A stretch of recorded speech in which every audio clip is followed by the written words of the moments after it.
जय माता दी दोस्तों, माँ दुर्गा के दरबार चैनल में आप सभी का स्वागत है। मैं आशा करती हूँ आप सभी लोग बहुत अच्छे होंगे और माता रानी की कृपा आप सभी पर बनी रहे।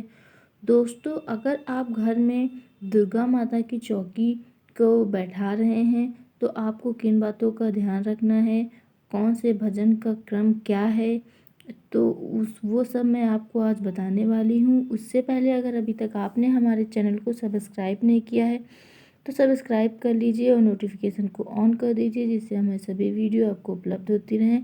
तो चलिए शुरू करते हैं अपना वीडियो। दोस्तों, नवरात्रि में माता की चौकी लगाने की परंपरा लंबे समय से चली आ रही है। इसमें माँ दुर्गा को प्रसन्न करने और उनका आशीर्वाद लेने के लिए भजन गाए जाते हैं। लेकिन क्या आप जानते हैं, इनमें भजनों का सही क्रम जाने बिना आप देवी के भजन नहीं गा सकते हैं। नवरात्रि में माँ दुर्गा के भक्त उनके 9 स्वरूपों की उपासना करते हैं। इन 9 दिनों के भीतर लोग अपने घरों में माता की चौकी लगाते हैं और भजन कीर्तन करते हैं।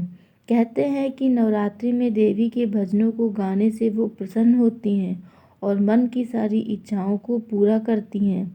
जागरण, कीर्तन या माता की चौकी में भजन गाने का एक निश्चित क्रम होता है। अगर नवरात्रि में आप भी माता की चौकी लगाने जा रहे हैं तो पहले भजनों का ये क्रम अच्छी तरह समझ लीजिए। दोस्तों, गणेश भजन से शुरुआत करें। कोई भी शुभ या मांगलिक कार्य गणपति जी को स्थापित किए बगैर प्रारंभ नहीं होता है। हर विशाल जागरण कीर्तन की शुरुआत गणेश भजन के साथ ही होती है। ऐसा कहते हैं कि इनका नाम लेकर शुरुआत करने से हर कार्य में सफलता मिलती है। इसीलिए माता की चौकी में सबसे पहले भगवान गणेश का भजन गाएं। तो दोस्तों, आप याद रखिए कि अगर आप माता की चौकी को घर में बैठा रहे हैं तो सबसे पहले गणेश भगवान की ही पूजा करें। उसके पहले ही उनका भजन और उसके बाद ही कोई और दूसरा भजन गाएं। फिर उसके बाद श्री हरि को ना भूलें। कहते हैं कि भगवान विष्णु को सृष्टि का संचालक कहा जाता है। अनुष्ठानों में इनका नाम लेने से तीनों लोकों के देवता आमंत्रित हो जाते हैं।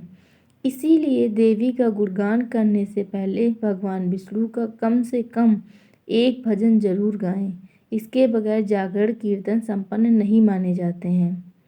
तो दोस्तों, ध्यान रखिए कि सबसे पहले गणेश भजन को शुरुआत करना है, फिर उसके बाद श्री हरि यानी कि विष्णु जी का भजन आपको गाना है, फिर है माता के 5 भजन गाने। तो भगवान गणेश और श्री हरि को याद करने के बाद देवी के 5 भजन गाए जाते हैं। इन भजनों में माँ दुर्गा की चमत्कारी शक्तियों का गुणगान होता है। माँ दुर्गा के 9 स्वरूप होते हैं। आप चाहे तो इन स्वरूपों के आधार पर भी भजन गा सकते हैं, लेकिन ध्यान रहे कि देवी के भजन गाते वक्त मन में सच्ची श्रद्धा और विश्वास होना बहुत ज़रूरी है, तभी इनकी उपासना सफल मानी जाती है। उसके बाद दोस्तों, भैरव और लंगुरिया का भजन गाया जाता है। कहते हैं कि माँ दुर्गा के भजन गाने के बाद भी ये अनुष्ठान पूरा नहीं माना जाता है। देवी के भजन गाने के बाद बाबा भैरव और लांगुरिया का भी कम से कम एक भजन गाना जरूरी है। इनका नाम लिए बगैर माता की चौकी संपन्न नहीं मानी जाती है। दरअसल भैरव को माँ दुर्गा से वरदान मिला था कि देवी की पूजा उपासना के बाद भैरव का नाम लेना भी जरूर होगा। तभी लोग आदि शक्ति के दर्शन के बाद भैरव के दर्शन करना कभी नहीं भूलते हैं।